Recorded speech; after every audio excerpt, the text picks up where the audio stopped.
Pada kesempatan kali ini saya akan membahas tentang public speaking, yang mana dalam penjelasan kali ini saya bukan hanya semata-mata menjelaskan apa itu public speaking, melainkan bagaimana tekniknya, bagaimana metode yang baik yang benar dalam menyampaikan public speaking ini. Kalau begitu, mari kita bahas.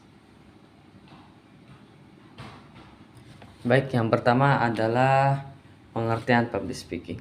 Public speaking adalah sebuah teknik, sebuah ilmu agar kita dapat berbicara di depan umum, menyampaikan informasi, menyampaikan ide, atau mempengaruhi orang. Walaupun sederhana, yakni berbicara di depan umum, tapi hal ini akan menjadi sebuah aib atau menjadi sebuah kegugupan jika kita tidak mampu memahaminya. Maka bisa dibilang public speaking adalah bagaimana cara kita agar orang-orang terpengaruh dengan kita, agar kita memotivasi mereka, agar meningkatkan kepercayaan diri kita di hadapan umum. Yang mana poin ini akan menjadi penting ketika kita melakukan public speaking atau berbicara di khalayak umum. Baik, yang selanjutnya adalah tentang metode public speaking. Nah, metode public speaking sebenarnya ada banyak, namun kita akan simpulkan menjadi 4 saja. Yang pertama adalah metode impromptu.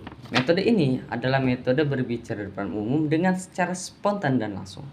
Teknik ini menjadi andalan bagi beberapa orang yang memang mungkin bisa dibilang terdesak atau seketika dipaksa mungkin menjadi MC, menjadi pembawa pesan atau lagi sebagainya. Teknik ini begitu unggul ketika kita tidak dalam persiapan matang, tapi kita tetap harus mempersiapkan sejak dini apa yang materi disampaikan dan poin-poin intinya. Yang selanjutnya adalah metode manuskrip, yakni menggunakan tulis tangan atau menggunakan catatan, yang mana kita akan membacakan. Metode ini cocok untuk kita saat akan membaca naskah, membaca pidato, atau hal-hal yang berkaitan yang mana tidak boleh salah. Seperti kita menyampaikan pesan yang mana harus tidak ada kata-kata yang salah. Nah, selanjutnya adalah metode memoriter, yakni metode menghafal naskah, yang mana ketika kita sudah menulis naskahnya, kita akan membacakannya depan umum. Tapi teknik ini akan menjadi susah apabila kita tidak bisa menghafal metode. Kita tidak bisa menghafal naskahnya. Dan yang terakhir adalah metode extemporan, yang mana metode ini paling banyak digunakan oleh halayak umum saat public speaking, yakni teknik ini adalah menyampaikan poin-poin penting atau poin-poin yang sudah kita garis bawahi. Setelah kita menyampaikan poin yang penting ini, kita jelaskan poin ini. Seperti contoh kunci. Poin pentingnya adalah kunci, tapi kita menjelaskan apa itu kunci dengan segala macam aspeknya, segala teknik pembuatan segala macam.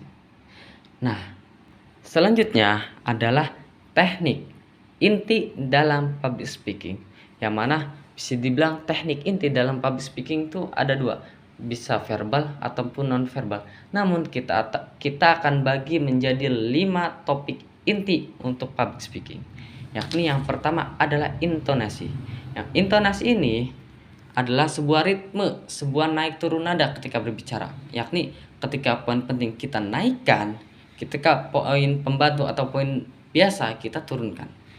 Yang selanjutnya adalah poin artikulasi atau kejelasan dalam mengucapkan kata-kata, yakni bisa dilakukan saat kita berbicara depan umum dengan mengeraskan poin-poin penting dan memelankan kepada poin-poin umum.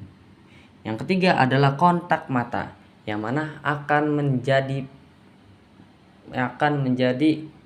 teknik inti ketika kita melihat sesuatu, kita harus berganti ke penglihatan yang lain, ke kontak mata yang lain.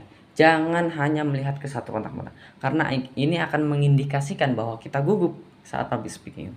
Yang selanjutnya adalah bahasa tubuh, ekspresi wajah, gerakan kaki, gerakan tangan, gerakan badan, yang mana ini akan membantu kita saat public speaking nanti mengoptimalkan apa yang kita bicarakan dan menguatkan apa yang kita sampaikan. Yang selanjutnya adalah pengelolaan waktu dan ritme. Saat kita baca dengan pelan akan membuat audiens bosan. Saat kita membaca dengan cepat akan membuat pasien tidak paham dengan apa yang kita sampaikan. Makanya dari situ kita harus membacakan poin, ide ataupun informasi yang kita sampaikan dengan santai dan kalau bahasa saya lugowo, dengan jelas, santai, tidak cepat dan tidak lambat. Baik, mungkin hanya itu saja yang bisa sampaikan dari metode, dari teknik. Semoga membantu. Saya pamit undur diri.